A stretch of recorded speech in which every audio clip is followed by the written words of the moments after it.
Bwana Yesu asifiwe sana.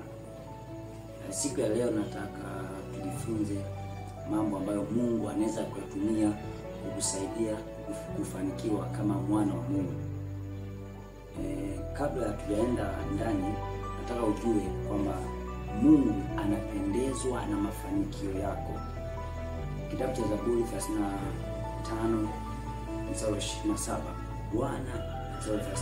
Bwana anapendezwa na amani ya mtumishi wake. Kwa Mungu siku zote anatamani sana wana wa Mungu tufanikiwe. Lakini ukishazaliwa katika ufalme wa Mungu, tayari uko uadui kati ya wewe na shetani, kati ya uzao wako na shetani. Kitabu cha Mwanzo sura 3 mstari wa 15, neno la Mungu linasema, nami nitaweka uadui kati yako na huyo mwanamke, na kati ya uzao wako na huo uzao wake. Mungu ameweka uadui. Kwa hiyo uko uadui kati yako wewe mwana wa Mungu na uzao wako na shetani. Kwa hiyo chochote ambacho utakizaa, aidha ni watoto, ndoa, familia, huduma, kazi, biashara, as long as umeshazaliwa katika ufalme wa Mungu, tayari una uadui wewe na shetani. Kwa shetani siku zote anafanya vita na wana wa Mungu na kila ambacho wana wa Mungu wanakifanya. Vita yake ni kubwa kuhakikisha kwamba anakuondoa kwenye focus ya kumfanyia Mungu. Anakuondoa kwenye focus ya kufanya ili Mungu atukuzwe. Na Mungu anasema, kwa kufanikiwa miji yangu itaenezwa. Sisi ni miji ya Mungu. Sisi ni wana wa Mungu. Sisi ni ufalme wa Mungu. Sisi tumebeba agenda ya Mungu.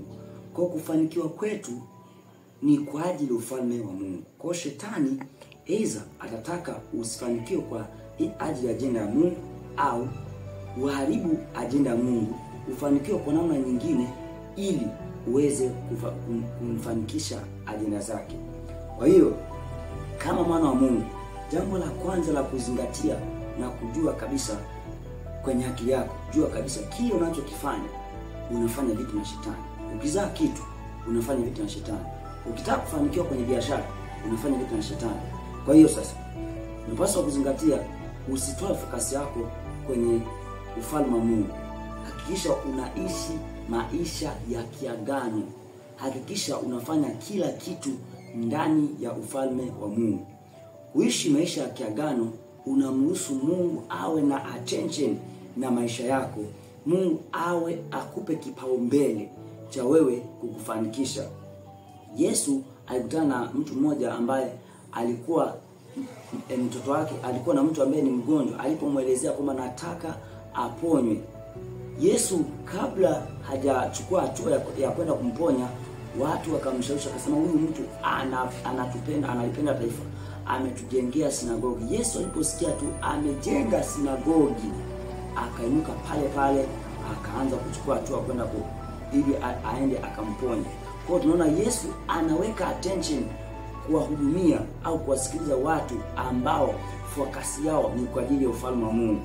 Anasema katika Kumbukumbu la Torati sura ya 8 mstari wa 18 ya kwamba nao utamkumbuka Bwana Mungu wako, maana ndiye akupaye nguvu za kupata utajiri, ili apate kulifanya imara agano lake.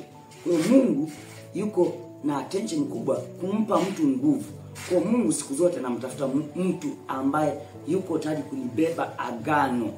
Akikupata uko tayari kulibeba agano lake, anakupa nguvu za kupata utajiri.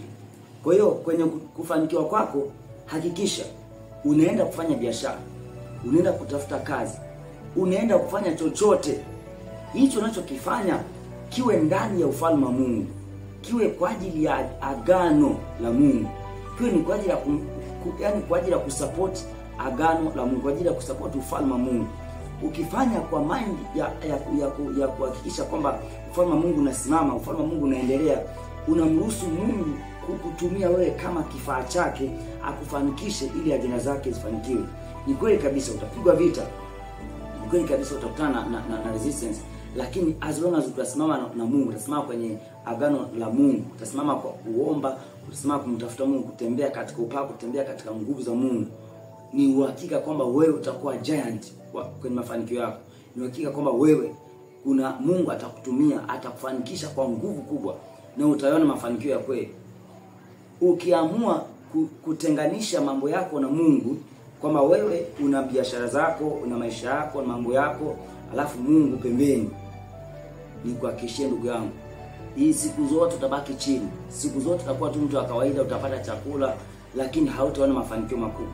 Nataka uone mafanikio makubwa, jiingize ndani ya ufalme, alafu fanya mambo ya ufalme, fanya mambo yako yawe ndani ya ufalme. Ukishafanya mambo yako yawe ndani ya ufalme, unamruhusu Mungu ambaye anapenda ufalme wake ajihusishe na wewe. Wakati anajenga ufalme wake ndani yako, unajikuta na wewe umefanikiwa.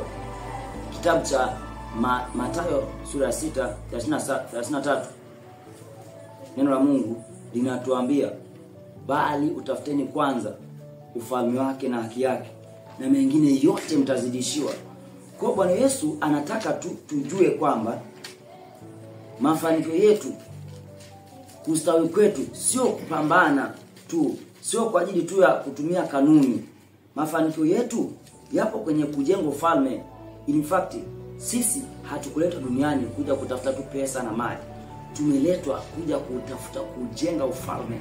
Kwa kwenye kujenga ufalme, rasilimali zingine zote zinaletwa ili tujenge ufalme. Na kwa sababu sisi ni sehemu ya ufalme wa Mungu, manake wakati tunajenga ufalme, na sisi tunapata utoshelevu wetu, tunapata mahitaji yetu yote, tunapata utajiri wetu mle ndani. Anasema katika kitabu cha Mathayo 6:19, msijiwekee hazina duniani, nondo na kutu viharibupo, wevi huvunja na kuiba, bali jiwekeni hazina mbinguni, usipoharibika kitu kwa nondo wala kutu, wala wevi hawavunji wala kuiba. Kwa hiyo sasa anasema kwa kuwa hazina yako ilipo ndipo na utakapokuwapo moyo wako. Kwa hiyo sasa ukifahamu siri ya kuweka hazina kwa Mungu, kwa maana ya kujenga ufalme wa Mungu, unamruhusu Mungu ambaye ana hekima awekeze kwako. Kwa sababu ukiwekeza duniani, Mungu anaona kabisa unawekeza vitu ambavyo vitapata hasara. Lakini kuwekeza kwenye ufalme wa Mungu, vivyo unavyoviwekeza havina hasara. Kumbuka kwamba Mungu ambaye hafanyi chochote kwa hasara. Kwa ukiwekeza mbinguni, unamruhusu Mungu awekeze ndani yako. Ukiwekeza kwenye ufalme, unamruhusu Mungu awekeze ndani yako. Ukiwa mtu mwenye kiu ya kuona mambo ya Mungu yanafanikiwa, mtu ambaye mwaminifu kuhakikisha kwamba ajenda za Mungu hazifeli kanisani, ajenda za Mungu hazifeli, watumishi wa Mungu hawafeli, unahakikisha kwamba una support mambo ya ufalme wa Mungu, ni kuhakikishia ni kweli utapigwa vitu, lakini una garantia mafanikio, kwa sababu mkono wa Mungu mzima utakuwa juu yako. Mungu anakuangalia, kwa sababu Mungu amekosa watu sasa ambao watajibeba ajenda zake. Watu wengi wako busy tu kutafuta mali, vitu ili wao wafanikiwe. Lakini akipatikana mtu ambaye leo anaweza kani wewe, ambaye atabeba ajenda za Mungu, mafanikio yake ni guaranteed, ni uhakika, kwa sababu Mungu anamtafuta mtu amtumie kama chombo ambaye atamfanikisha, na katika kumfanikisha kwake ataipeleka ajenda ya Mungu, atapeleka miji ya Mungu, ataeneza ufalme wa Mungu kokote duniani, kila mahali. Kwa hiyo na kuombea Mungu uwe ni wewe ambaye utabadilisha mtazamo wako, uwe ni mtu ambaye utachukua hatua ya kubeba ajenda ya Mungu. Ukifanya biashara, unafanya kwa ajili ya Mungu na kwa ajili ya maisha yako. Ukifanya jambo, unalifanya kwa ajili ya Mungu na kwa ajili ya maisha yako. Katika kufanya hivyo, maana yake unampa Mungu platform ya kusafiria, unampa Mungu platform ya kuweka nguvu zake, unampa Mungu platform ya kulitimiza agano lake. Katika kutimiza agano lake, unajikuta na wewe anakufanikisha na pia anafanikisha ajenda zake. Ukiingia kwenye kampuni au business na Mungu, bila shaka wewe na Mungu mtafanikiwa. Ukipanda ukiwa kama wewe ukampanda Roho Mtakatifu, au kama vile sisimizi akipanda tembo, afu wanataka wavuke daraja. Sisimizi atavuka daraja kirahisi na kwa haraka, atatikisa ile daraja.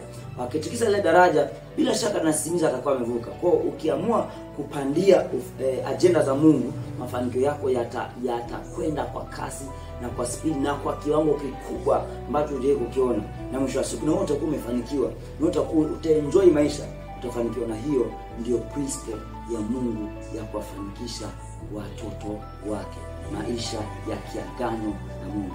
Barikiwe sana. Mimi ni Pastor Julius Elisha, ABC Global, Msewe, mwana wa baba Dickson Kabimira, na naelewa na mchungaji Pastor Jordan Makatari. Karibu sana ABC Global, Msewe.